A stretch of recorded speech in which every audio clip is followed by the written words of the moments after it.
Um, so we were here last time talking about different branches of linguistics, what they study, um, and what they are like. Just to give you an overview of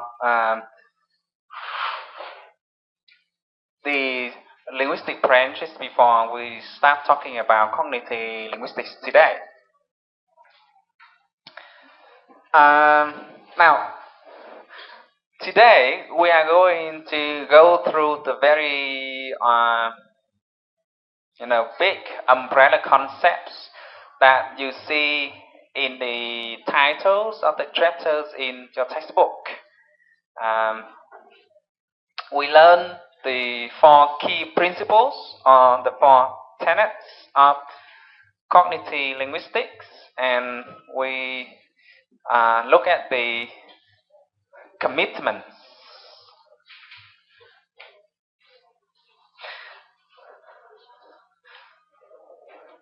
Now, as usual, do you have any questions and comments about what we did last time?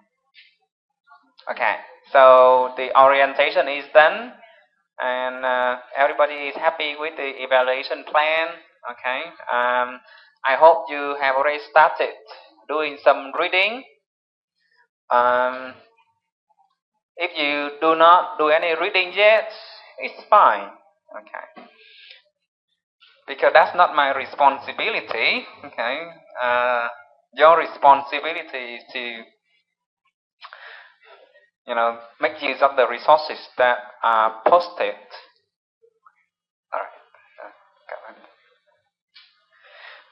You know what?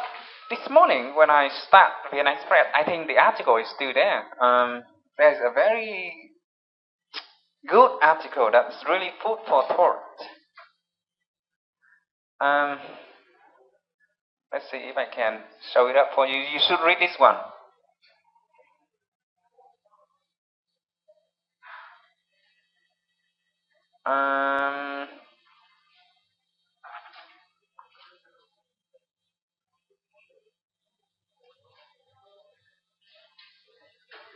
Oh yes,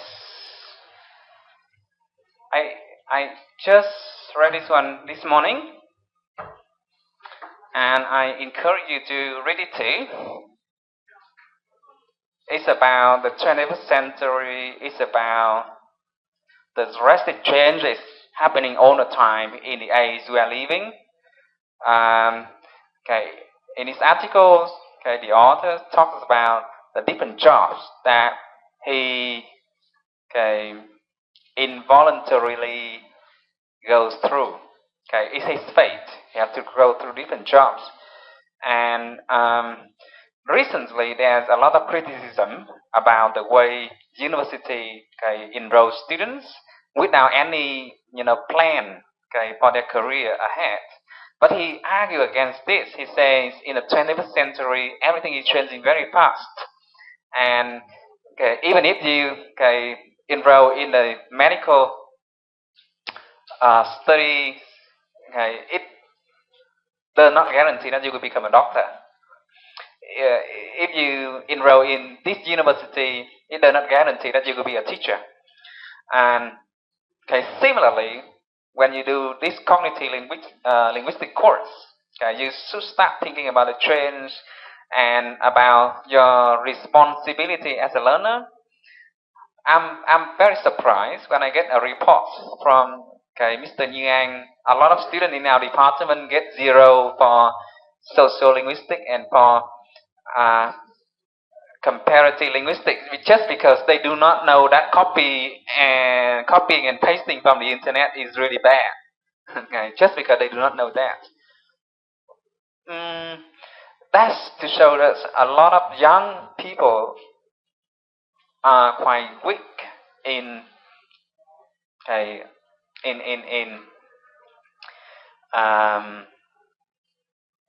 different skills.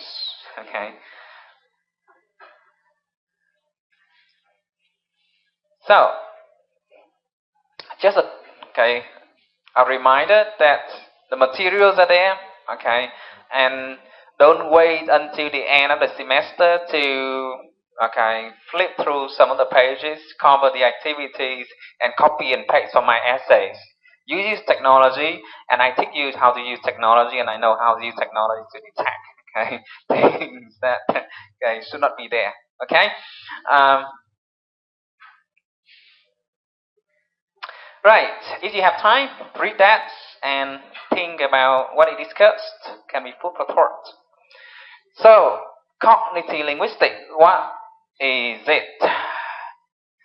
Cognitive linguistics started to emerge around the 1970s, initially from cognitive psychology.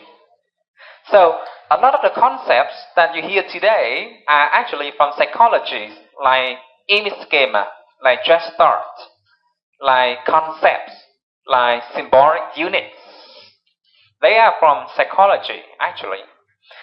Now, until 1960 and 1970s, the dominant school of linguistics at that time were structural linguistics. We discussed this last time, and generative paradigm, what is used to describe that school of linguistics. Now, in generative paradigm, we try to infer rules that help us to generate, that help us to explain how languages are generated. Okay, for example, with this language structure, he is in the corner. Now, we can have subject, verb, and prepositional phrase, right? This prepositional phrase is, broken down into what?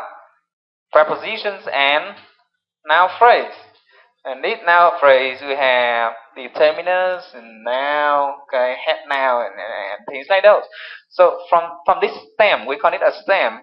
We can have other structure generated, like the young man is in the corner. The young man is in the corner of the university, and things like that. So, generative linguistics and generative grammar, we try to explain how infinite units of languages, how infinite language expressions are possible, from the stem, using the rules that are autonomous, right? When you are born, your mind is not like a blank slate or blank paper. There are already a lot of good stuff in your brain, and you only need to activate that black box.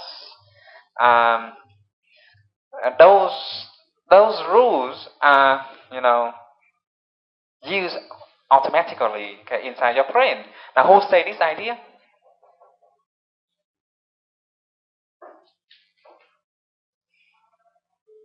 Now, first, who is credited for these ideas of generative grammar? This thing that you have learned in syntax? Who is credited? Any idea? Nobody knows? Right, good. Chomsky. Okay, this is generative grammar. X-bar rule theories in generative grammar of Chomsky.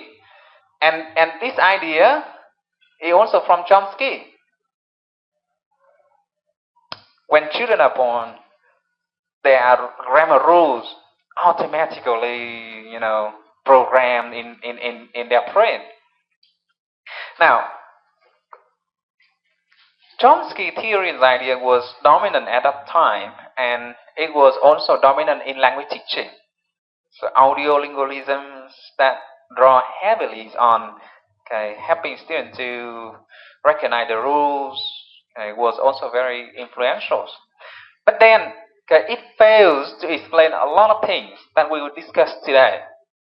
And okay, a new group of linguists switch to okay the opposite paradigm. They say no, language is not autonomous. Language is not like what okay structural linguistics describe. It's very different, right? Um, Language should be described in terms of concepts, not in terms of form and meaning connection. That is what we can. Well, let me put in here so that it can record.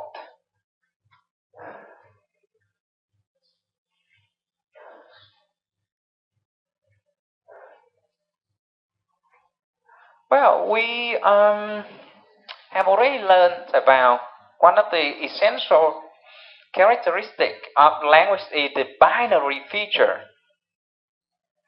right? What you call this in Vietnamese? Hmm? Tính hai mặt, nhị nguyên của ngôn ngữ. So yeah, there is an okay arbitrary okay autonomous connection between form and meaning. So when you have right,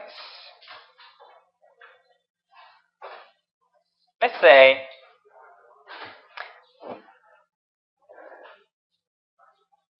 this is just a drawing, right? That's a drawing. That's the form. And why does this mean this object? Why does this mean the thing I'm holding in my hand? Not this one, not this one, not this one, not this one.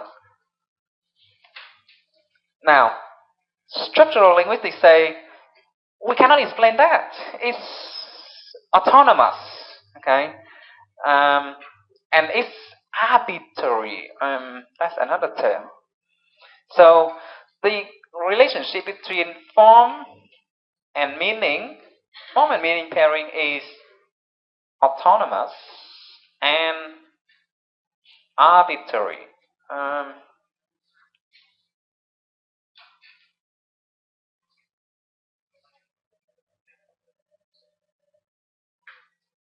It is spelling correct?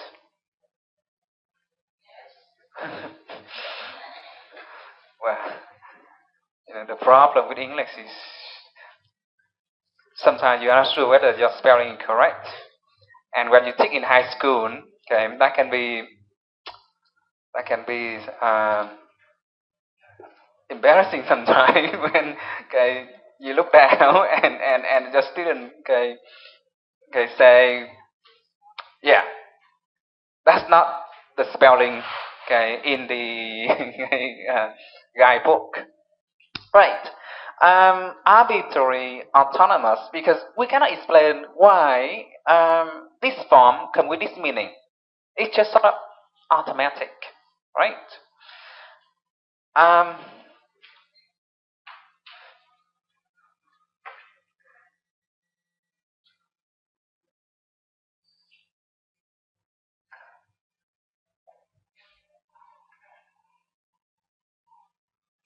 Now, cognitive linguistics says the opposite things. First, meaning is not automatically attached to a form. Meaning is perspectival. That means language meaning very much depends on your own background, your own culture. Not very long ago, in 2007, I was lucky to get a scholarship from the Indian government, the ITech scholarship, and I studied there for several months with other people from Africa, Middle East, developing countries, and a lot of people in the class, okay, admire me because I'm Vietnamese. They enjoy the stories that I tell them about General Giap, okay, because they know him well, and a Ghana lawyer, and I think he's also a diplomat. Okay, even sometimes call me a general because they associate Vietnamese with the stories about the victory, the glory in the war, all of things.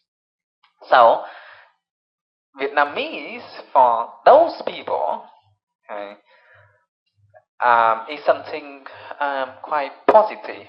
Okay, and when I come to Australia, America, and Europe, sometimes I have a different story. Not very long ago, I read an article of a woman living in Australia describing her experience as a refugee not very long ago. She was hired as a nurse and she came to an Australian man. He was disabled to help him in a wheelchair. So after several hours, the Australian man asked her name and then asked her nationality. And when she said that she is Vietnamese, he yelled and tried to drive her away. And she was very upset. She called the hospital, and the hospital staff say, "Okay, we will get a replacement for you. Don't feel bad about this." So she just retell this story, and she doesn't blame that man. But that article was raised to discuss the the ways that Vietnamese are sometimes viewed in different parts of the world. So that's one story. Another story that I got directly from our directors of external affairs in the university. He says when he came to Germany, he joined a beer festival, and everybody was very happy, cheerful, coming around. And then a German guy coming to him, swing around, his shoulders, say, "Ah, hello, friend. Where are you from?" And say, "From Vietnam." And he stare. Oh, and he say, "I cannot forget, the way he looked." He's trying to stay away. Okay, right. So it's very negative. See the same concept, right? And for us, this may around national pride, cultural heritage, and a lot of things. But obviously, the meaning of this concept is very perspectival. Depending on where you are in different parts of the world, depending on also your experience that we will discuss later. If you think critically, there are a lot of cases that are like that. English teachers may be this concept may be different for you from people who do not like to learn English at all. Okay, and doctor, for example, can mean different things from different people depending on their perspective. Business people can mean differently for you from people who are in the business trade, for example. So that's what it means by linguistic meaning is perspectival. Very much depending on where you are. Linguistic meaning is also dynamic and flexible. It may change very quickly. For example, This is the example that I used from the previous class.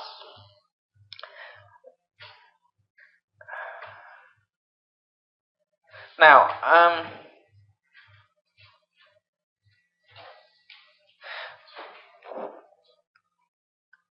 anh hùng is associated with courage, bravery, okay, heroes, and you know, all of the positive values, right? But just in recent years, we have, okay, yeah, anh hùng bàn phím. That's that with the kind of meaning almost opposite. These are the cowards, okay, who do not want to say, well, my name is, and I would like to say this. And these are the people who like to be anonymous, okay, and okay, make very negative comments about other people. Okay, these are the people who do not, take actions, and they just complain, okay, on the internet and all those things. The meaning of this, you see, has changed completely from the original meaning. And if you think, okay, further, you can find similar cases. Like capitalism is now quite embraced in Vietnam, right? The meaning for our community is shift. A lot of other things, if you think, okay, further.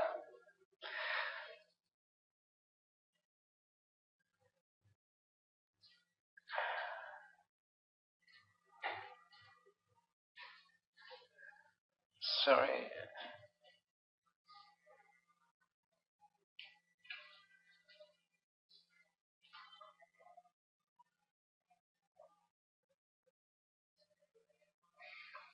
Right. So meaning is perspectival, meaning is dynamic and flexible. Well, like Bin Laden for Americans is very different from Bin Laden for the Islamic states. In some Islamic places, he's the hero, right? And Islam for you mean very differently for people living in Islamic states. So that's another example of meaning being perspectival and meaning is flexible. It is not the kind of meaning that is fixed to the form that you find in dictionary. Also, linguistic meaning is non-autonomous. We have just explained, and it is encyclopedic. Now, so the meaning of pen for a 3-year-old boy is very different with what you have in your mind about pen, right? For a 3-year-old boy, a pen is just like an object, maybe a toy, maybe a stick, and he doesn't know what it is used for. What he knows is it is called pen, from the parents, from the adults around him. For you, automatically you know hundreds of kinds of pens, ink pens, ballpoint pen, different colors pen, and maybe the pen that you really love during your school times, and a lot of other things will be called upon in your in your mind when I say pen, and that's what he meant by being encyclopedic. Finger. All right. How do you define a finger? Yeah, a finger is part of a hand. So that means in order to understand the finger, you must know the hand, right? If you don't know the hand, you do not know the finger. However, in order to know the hand, you must know the arm. Yeah. If let's say the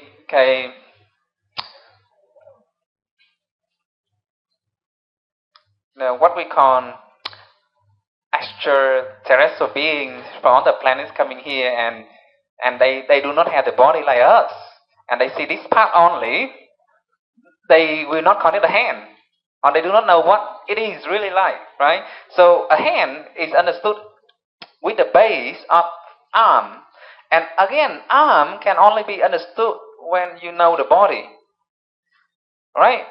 And the human body can only be defined with your image schema of the space, right? Okay. If you don't have gravity, then you cannot define the upper part and the lower part of the body. So again, it is related to space, gravity, and lots of other things. So this is what it meant by linguistic meaning being encyclopedic. Every concept actually is formed from a very complicated network of lots of different things that you know. And the more experienced you are, the older you are, okay, the meaning of the concept becomes, richer, okay, and more complicated.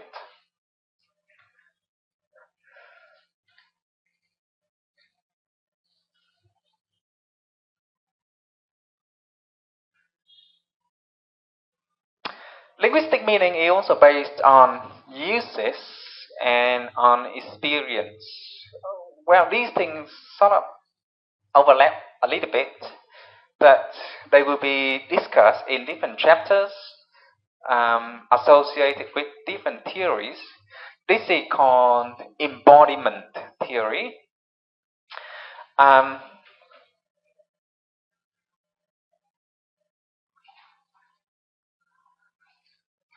whether you understand cognitive linguistics or not, it very much depends on how much reading you have done, how much experience you have with cognitive linguistics. So, about 7 or 8 years ago, when my thesis about cognitive linguistics was shared in the internet, some of the guys from natural science, because they have never heard about ngôn ngữ học chuyên they have never heard about cognitive linguistics. Okay, they start criticizing, okay, about academic writing, and because cognitive linguistics for them is zero. They have never heard about it, right? Cognitive linguistics for you now is very different from cognitive linguistics a week ago for you, and cognitive linguistics for you is also very different from my understanding, my linguistic meaning repertoire of the concept. So when I say cognitive linguistics, I think about the different books that I have read. I think about the different conferences that I have attended. I know the different famous people in the field. I think about the different courses that I have taken, all those things. So cognitive linguistics for me is very different from cognitive linguistics for you. So you see, that's a meaning. It's very different from the kind of meaning that you get from dictionary and try to find an equivalent. Right. These are the four tenets of cognitive linguistics, and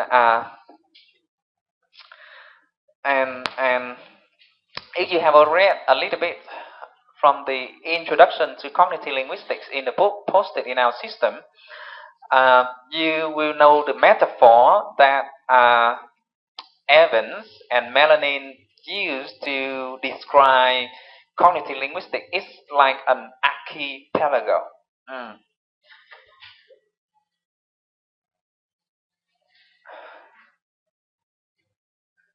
Archipelago. So what is an archipelago? An archipelago is a collection of islands right?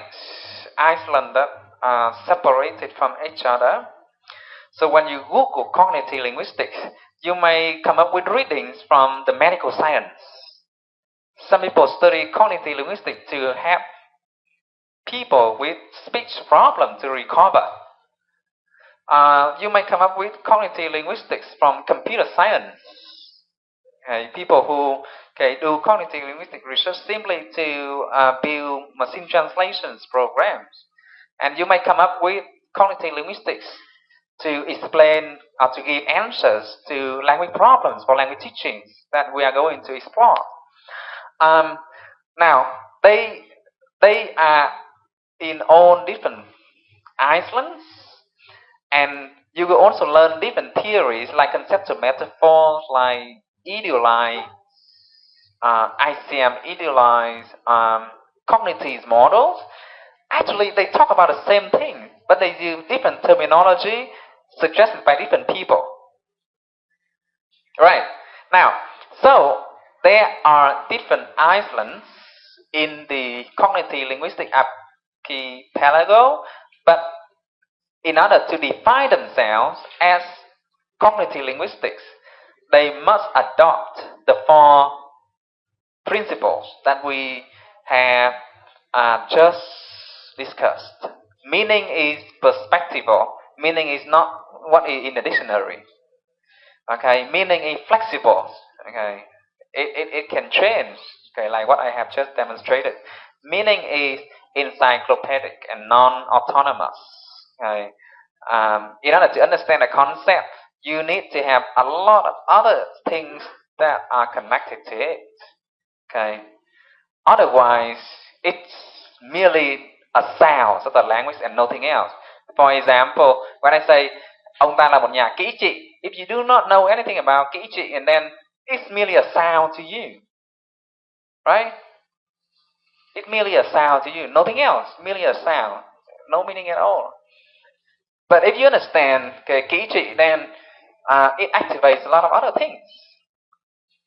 So meaning is also usage-based and experience-based.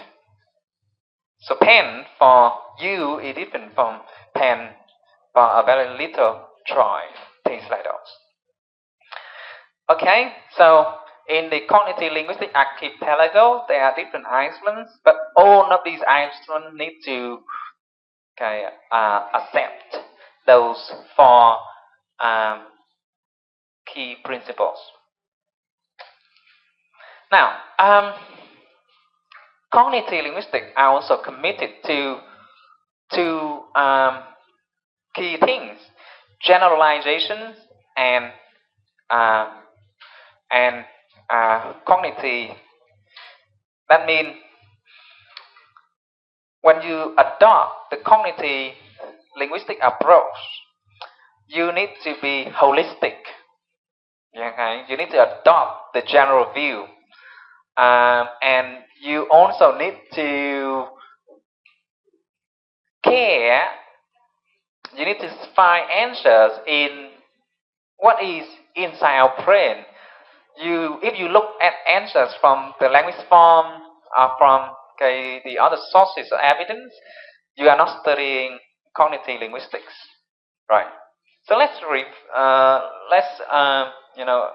go further with these two commitments.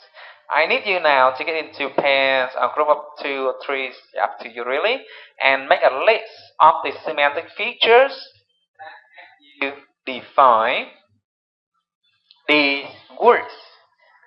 How many people here have already done semantics? Semantics? Okay, good. So all of you have already done semantics. And you know the semantic properties that help you define words, plus, and minus, it has this property, not this property, all those things. Now, I need you to work together and make a list of the properties that help you define these terms. Now, 5 minutes. Now, please, get ready to, tell the whole class. Okay. Bird, bachelor, game, cup, cake, cell phone.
Yeah, yeah. Now, with bachelor, I only want you to discuss the meaning of người độc thân. Okay, yeah. That meaning, not cự nhân, right? That's a very different meaning that we do not need to discuss.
Okay, are you all done?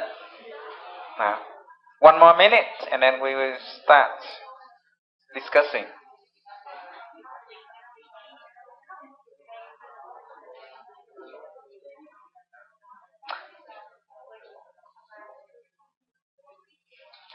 Okay, now let's stop. Stop. Thank you. Okay, people from the back, right? Yeah,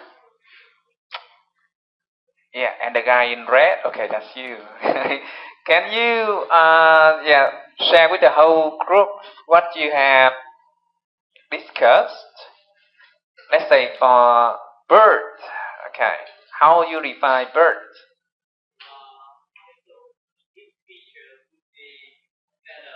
Okay, yeah, there should be feather, wing, nest, egg. Okay, beak, fly. Anything else? That's all. Okay, thank you. Now, does anybody want to add to the list? Do you have any other things you want to add to the list of features? Right? Sing, sky. Okay, so it should, yeah, fly in the sky, live in the sky. Right? It is on. How about singing? Right? And trick. All right, so make it, yeah, trick. Yeah. Um, any other things? Okay, now these are the typical features of a bird, and this is what we do in traditional semantics. In order for a concept to put, you know, in to be put in a category of bird, it needs to satisfy these conditions. Okay. We, however, have problems. For example, ostrich, that huge animal running very fast. Right, we call it chimnadium, right? And so we put it in the category of bird. We call it chim. And it has feather, a little bit, not much, but it has feather. Okay, I agree.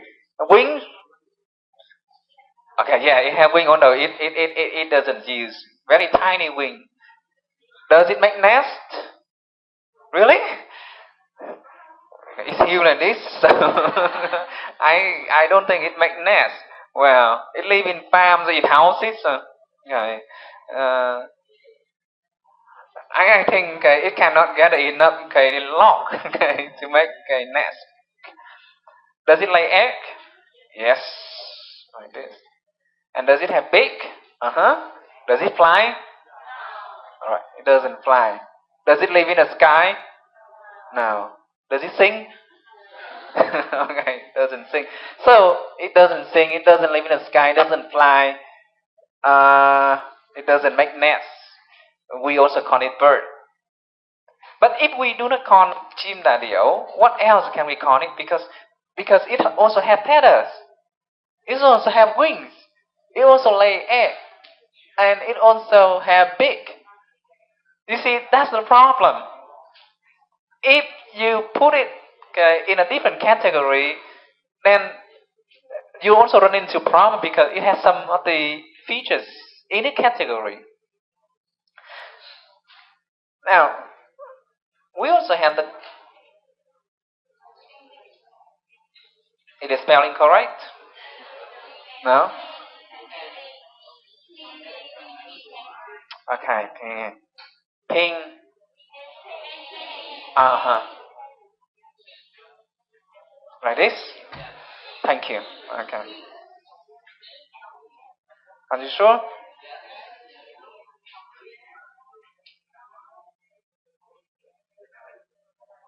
PE.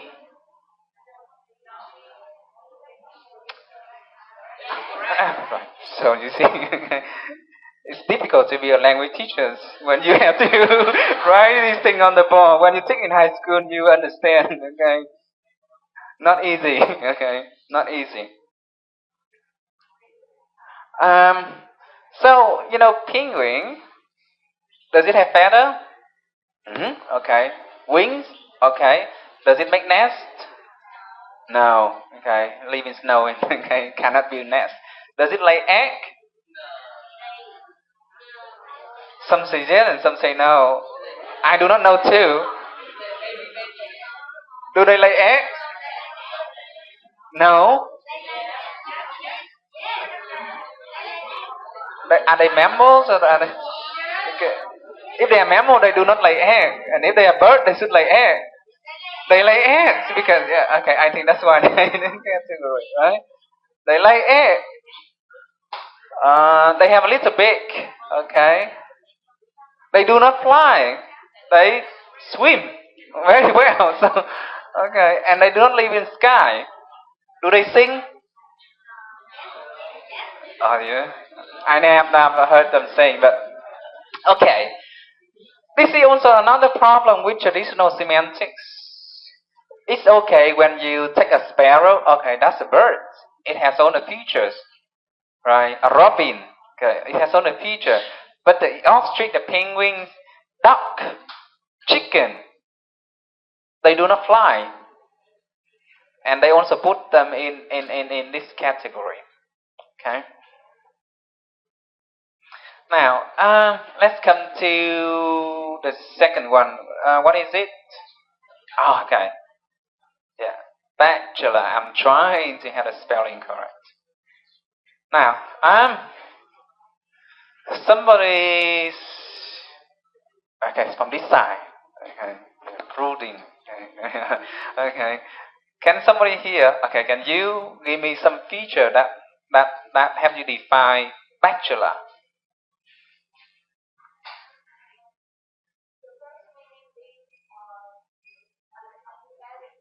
Unmarried. Okay. Okay. Certificate. Oh no no. Let forget about okay that kind of meaning. Okay, we are focusing on this concept only. Single. Unmarried man. Single. Okay. What else?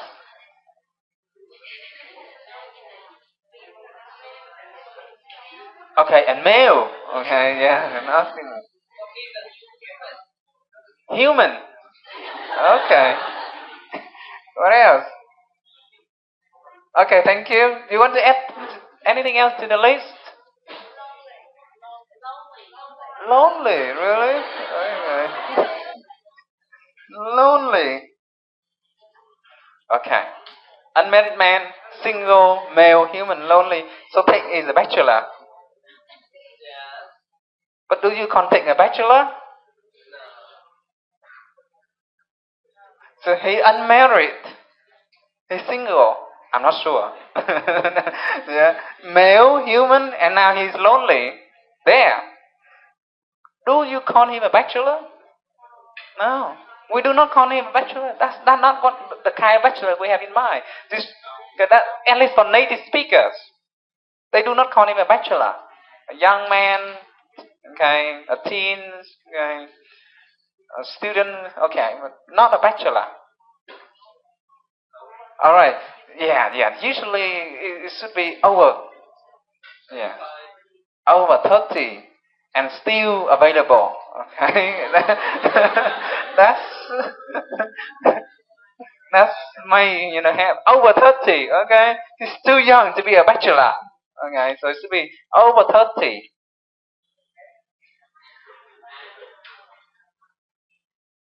Mm. Okay. So now we run into a problem.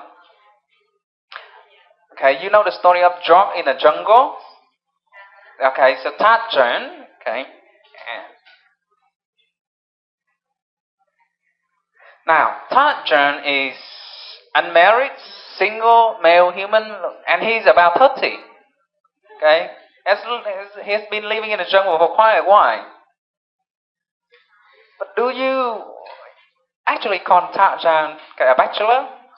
No, we call him a jungle man, right? Even though he meets all of the, criteria that you set out for being a bachelor. Okay, why? Right. Now, um,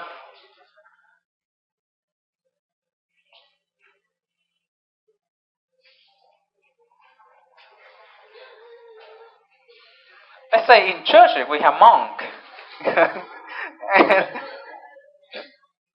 They are unmarried, single, male, human, lonely, over 30. They meet all these criteria. Do you call them bachelor? No.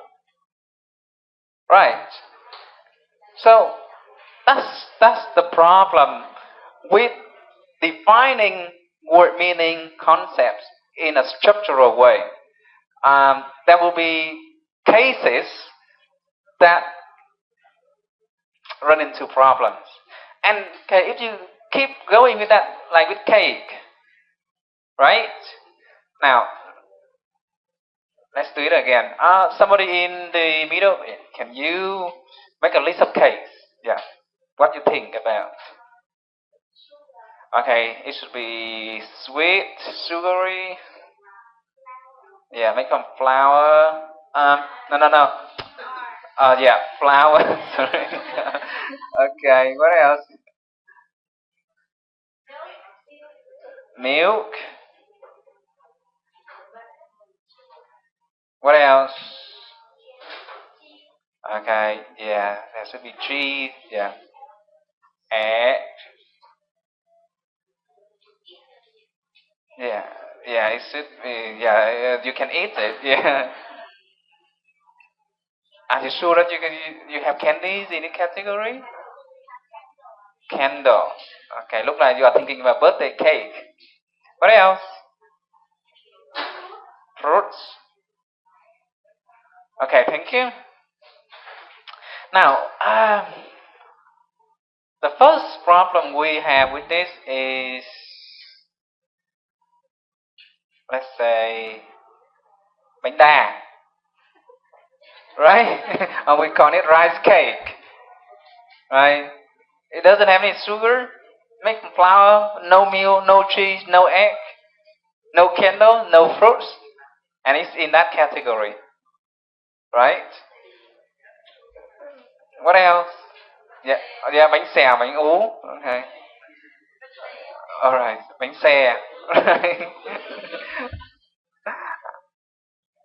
I think it just happened to be there, but in this case, bánh xe is a very different concept in a completely different category. We're discussing those that have xe, features, but if we take the the structural approach, they cannot come in the box. Yeah, bánh chưng, bánh tét, bánh gai, bánh giò, right? Right. What you hear in the morning, the whole list. Bánh mì. Oh yes. It has some feature that make it, possible to come into the list, but not all.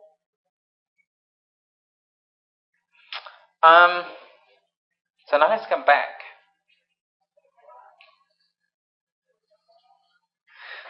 Now, if you keep thinking it's problematic like that,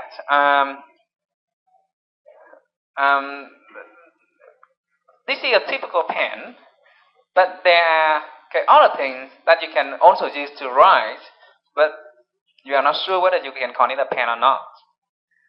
A typical cup is more like this. Okay, that's what we have when we drink tea in Vietnam. But for people in other countries, a cup is big like this. Cup of coffee, cup of tea. But if I have something big like this, do you still call it a cup? No, it's not about. It's big like this. Yeah. It still have a handle like this and big like this. The problem is we also use that to drink tea in some places of the world. We also use that to drink beer. A chair is only used to store the drink, but we use it to drink. You see, that's the key feature that have to define cup. We use it to drink, and some people use that big cup to drink. Do you still call it a cup? Right. That's the problem. A bowl is something that you use when you eat, right?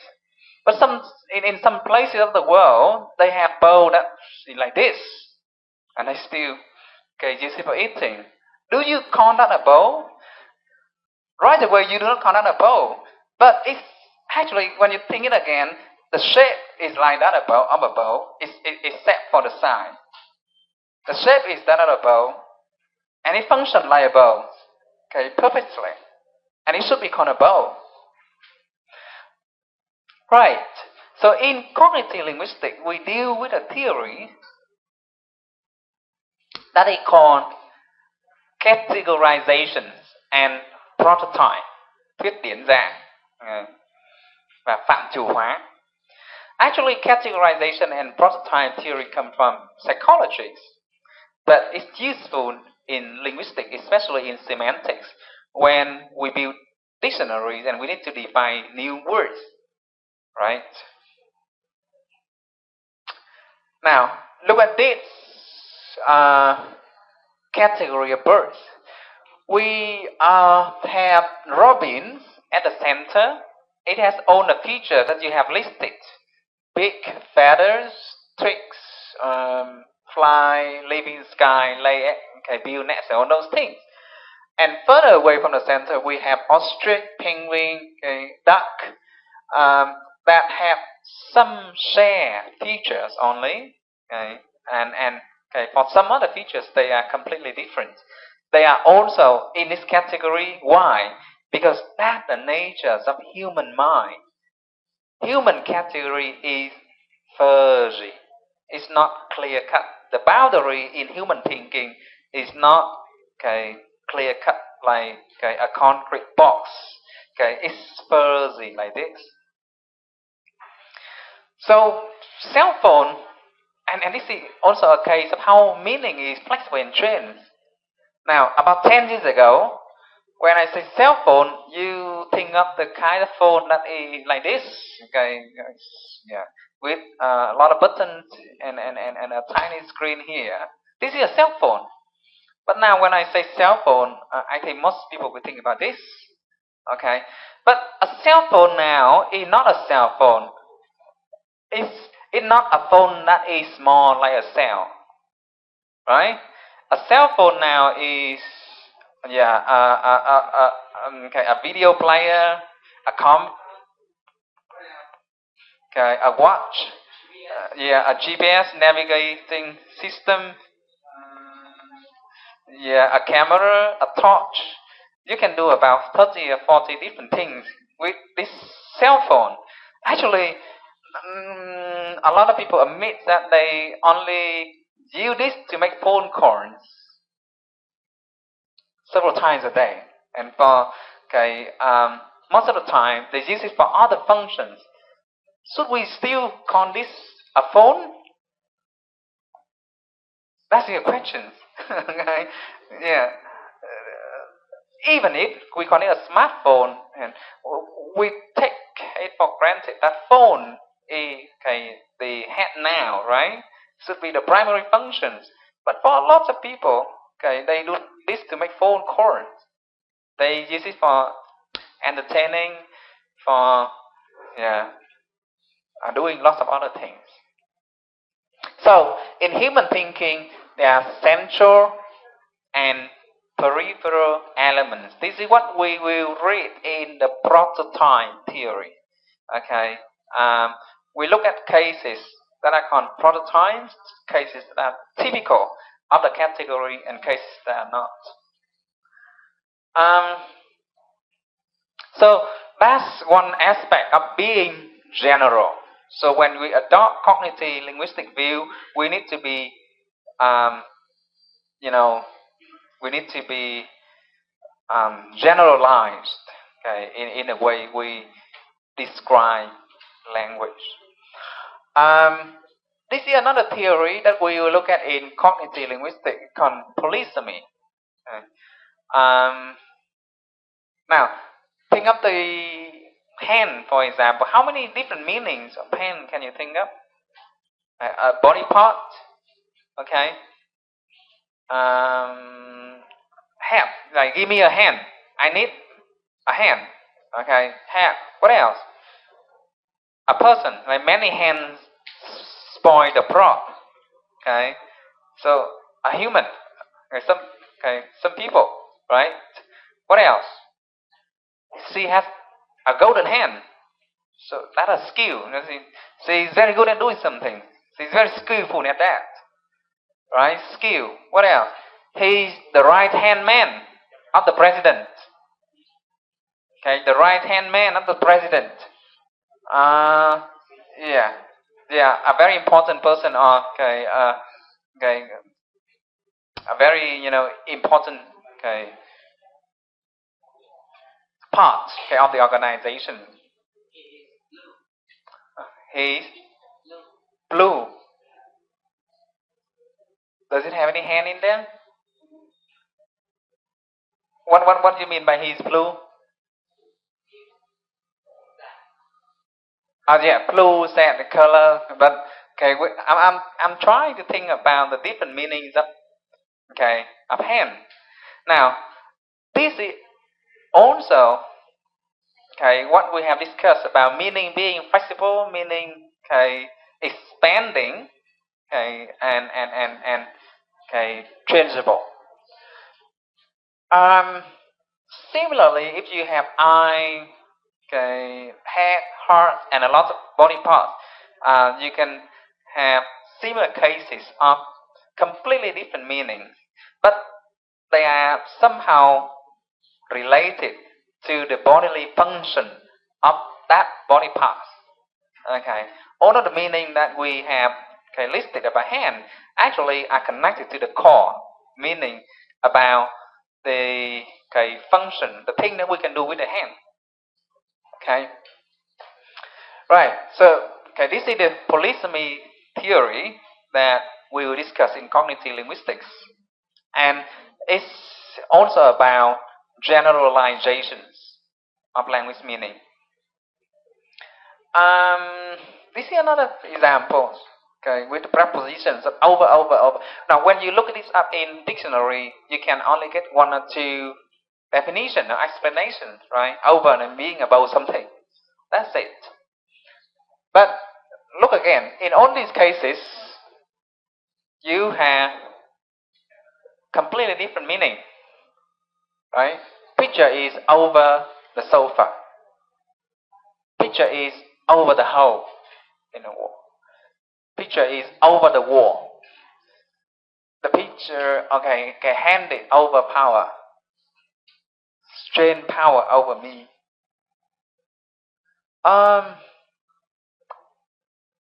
In all of these 5 sentences, what makes over different is not the word themselves. It's the other, what we call symbolic units. Yeah, symbolic unit that appear in a context. With each sentence, we have a very different mental picture in our thinking, in our brain. Okay, each sentence you have a very different, what we call image schema.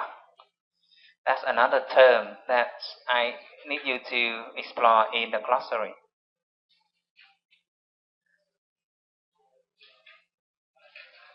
All right. Yeah.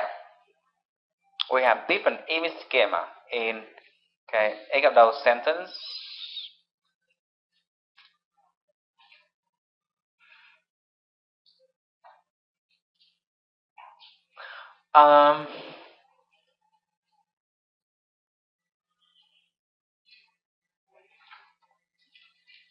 Another theory we will learn in this course is the metaphor theory, conceptual metaphor, and I talked about that a little bit last time. Now look at these sayings, these sentences. He shot down all my arguments. Shoot down an argument. His criticism was right on a target. He tried to defend. So defend, attack. And just yesterday, I emailed a professor in Hong Kong. I invited him to come to Vietnam to do training in technology, and that's part of the National Foreign Language Project 2020. They asked me to connect. Okay, so I say, okay, I'm still alive, kicking here. How about you? We have a very big project, spending over 10 years with a big funding, and part of the project this year is to do training, and we need to have foreign experts join the training team. You hit my radar right away. Okay, right when I said that, you hit my radar right away. I'm not sure where I learned that from, but that's another case I can put here. You hit my radar right away. Now, radar in this case doesn't have anything to do with radar in the original meaning, as you know, right? But it's somehow connected. I mean, I'm raising my radar, my antenna, and think about my connections, and you come to my mind first. So you hit my radar right away. Right. Um, in that sense, we are thinking about communications. Okay, like the way we think about doing or joining a battle. And similarly, we are thinking about a debate, an argument, as a battle. So, shoot down something, be right on the target, defend and attack. These are all the concepts that are used in war, in battles, and they are used now in this domain of an argument to help us, better understand what we try to express. How heated the debate is, how controversial the issue is, things like those. Last time I showed you an article about the stock market, right? Chứng khoán diễn nghĩa. That is also, that is also about a metaphor, like business is war. So a lot of concepts that are used for describing fighting in war are used to describe the fight in the business world. That's what we study in conceptual metaphor. And we use conceptual metaphor without thinking about them a lot. A lot. For example, his words are hard to swallow.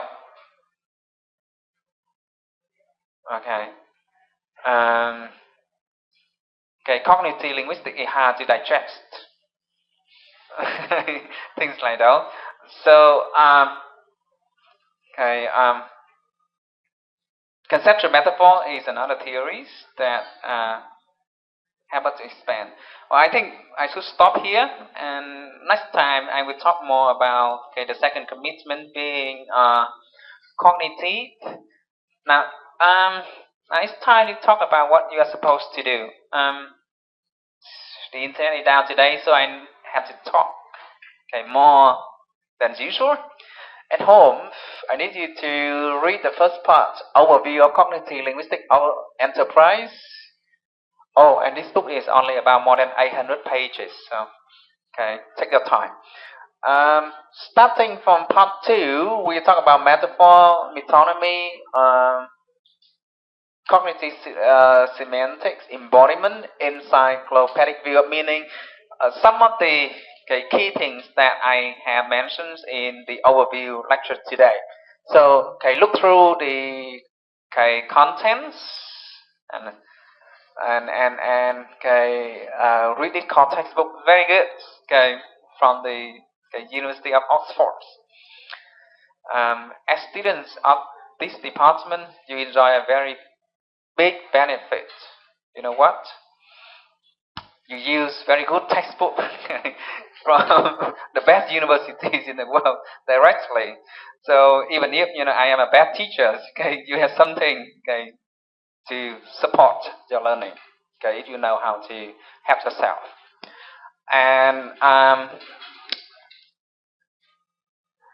Another thing that I need you to do is to explore the concepts in glossary of linguistics.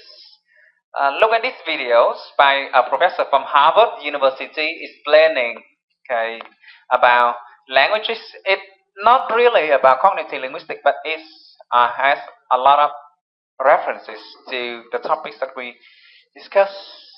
And I need you to discuss this question. Do animals have language? But did you discuss this question before?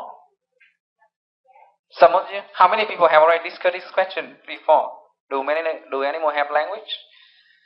Okay, it's fine. So you can discuss again because all right. And then do topic 2 reflection. Um, well, I think we are going to have lunch very soon. Do you have any questions or comments about the 4 key principles? Well, not much. Uh-huh. Linguistic meaning is dynamic and flexible. It means that linguistic meaning is not fixed. It can change over time, like the case of anh hùng. And then we have anh hùng bàn phím. That's the difference. Communism, socialism, capitalism. You see, they change over time.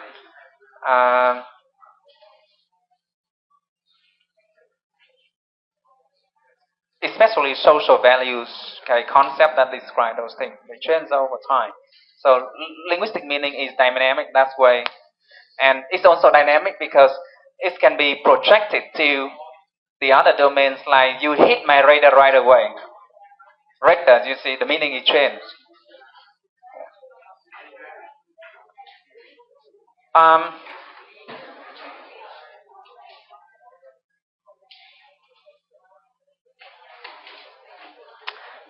well, make sure that you customize your profile, put in your email. I will keep in touch next week. I'm not sure whether we can have face-to-face lectures. Okay, if I come home in time, it's okay. If not, I will let you know. Right, if you do not have any questions, then we stop here.